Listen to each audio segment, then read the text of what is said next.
ఆ షోమ్రోను పట్టణము గుమ్మము దగ్గర ఎవరున్నారు? నలుగురు కుష్ఠరోగులు ఉన్నారు.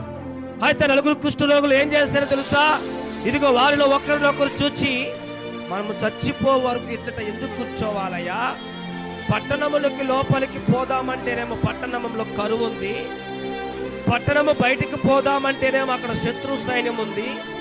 అయితే ఇదిగో పదండి, సిరియానుల దండులో పేటలోనికి మనం పోదాము రండి. వారు మనలను బ్రతకనిస్తే బ్రతుకుతాము, మనలను చంపేస్తే చచ్చిపోదామని సంధ్య చీకటి యందు సిరియానుల దండు వారు ఏం చేశారంట?